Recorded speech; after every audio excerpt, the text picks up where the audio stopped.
괜찮다라고 말씀을 해주시는 거예요. 내가 연약한 것도 알고 이미 너 넘어질 것도 알고 있었다. 하지만 다시 내 손을 잡고 일어나서 가자라는 위로를 말씀을 해주시는데, 내가 또 내 힘으로 하려고 했구나. 나의 익숙함으로 하나님을 의지하지 않고 계속 직진해서 나 혼자만 나갔구나. 그걸 깨달으면서 나의 연약함의 자리에서 뿐만 아니라 내가 잘하는 부분에서도 하나님을 더 많이 의지해야겠다라는 생각이 많이 들었었어요.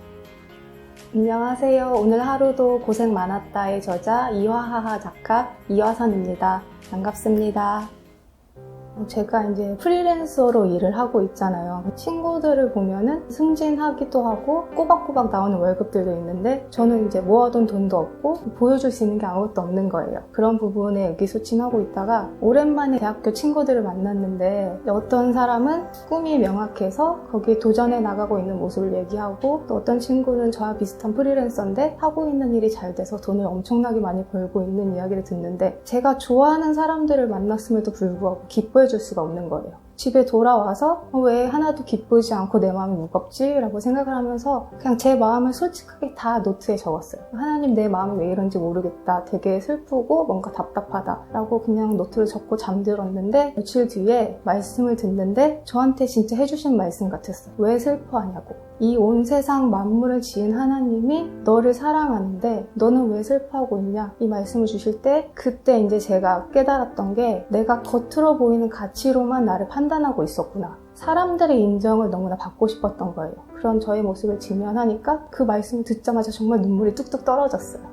그렇구나. 나의 어떤 가치나 업적이 중요한 게 아니라 진짜 하나님이 나를 인정해 주는 거면 되는구나 라고 깨닫고, 사실 그 한마디로 100% 다 치유가 된 건 아니었지만, 그래서 그 말씀이 제 안에 새겨져 가지고 그런 마음, 자존감이 낮아질 때, 좀 우울해질 때마다 그 말씀을 다시 되새기면서 떠올리고 있어요. 제가 주로 넘어지는 부분은 저의 익숙함의 영역이더라고요. 예를 들면 그림 같은 거 그릴 때는 오랜 시간 해왔기 때문에 그냥 그려지잖아요. 묵상을 그릴 때도 하나님 없이 그냥 저 혼자서 막 계획하고 열심히 구상하던 때였어요. 그러다가 도저히 내 힘으로 안 되는 시점이 오니까 그제서야 이제 포기하고, 그때도 이제 그 핸드폰으로 영상 틀어놓고 그냥 침대에 누워가지고 쉬고 있었어요. 그때 이제 하나님이 말씀을 통해서 괜찮다라고 말씀을 해주시는 거예요. 내가 연약한 것도 알고 이미 너 넘어질 것도 알고 있었다. 하지만 다시 내 손을 잡고 일어나서 가자라는 위로를 말씀을 해주시는데, 내가 또 내 힘으로 하려고 했구나. 나의 익숙함으로 하나님을 의지하지 않고 계속 직진해서 나 혼자만 나갔구나. 그걸 깨달으면서 나의 연약함의 자리에서 뿐만 아니라 내가 잘하는 부분에서도 하나님을 더 많이 의지해야겠다라는 생각이 많이 들었었어요. 아무것도 하지 않으면 아무 일도 일어나지 않는 거는 맞는데, 제가 그래서 막 뭔가를 계획하고 열심히 하다 보면은 또 하나님이 어느 순간 하지 않아도 괜찮아, 내가 할게 라는 이렇게 말씀을 주시더라고요. 그래서 저도 너무 헷갈리고 지금도 답을 찾아가고 있는 과정이긴 한데, 밭에 이제 곡식을 심어야 되는데 제가 할 수 있는 부분이 있잖아요. 저는 가서 밭을 갈고 씨를 뿌리고 물을 주고 때로 이제 잡초를 뽑고, 이 정도까지가 제가 할 수 있는 부분이고, 이제 근데 열매를 맺기 위해서 바람이 불고 비가 내리고 햇빛이 비치는 거는 하나님이 하셔야 되는 부분이잖아요. 그렇지만 이제 씨도 뿌리지 않고 밭도 안 갈고 그냥 하나님 많은 열매를 맺게 해주실 것을 믿습니다 라고 기도만 하는 거는 정말 아무런 열매를 맺을 수 없는 거잖아요. 내가 해야 될 병력이 분명히 있는 거고 열매는 하나님이 맺게 해주시는 부분이다 라는 거를 이제 좀 깨닫고, 이제 그거를 적용하면서 살아가려고는 하는데, 사실 삶에 적용하는 부분은 저도 아직은 어렵더라고요. 이거는 인터뷰가 예인데요. 사실 어제도 여기 오기까지 사실 너무 많이 긴장을 했어요. 그리고 말을 하는 것 자체가 저한테 부담이기 때문에 인터뷰지를 받고 그에 대한 생각을 사실 종이로 다 적었어요. 글로 다 적고 이거를 계속해서 되뇌이고 얘기하고 종이 보지 않고 말할 수 있을 때까지 연습을 하고, 여기까지는 정말 제가 해야 될 최선인 거고, 이제 제가 이 자리에 왔잖아요. 와서 이렇게 말을 하고 그러면 저는 이제 더 이상 할 게 없는 거예요. 그 이후에 저의 말을 통해서 누가 은혜를 받고 변화되거나 하는 거는 정말 하나님이 하시는 영역이라고 생각을 하거든요. 그래서 저는 그냥 여기 이 과정까지만 최선을 다한 거고, 그 이후에 은혜를 끼치는 것은 하나님께서 하시는 것이다 라고 생각을 하고, 조금은 부담되지만 가벼운 마음으로 왔습니다.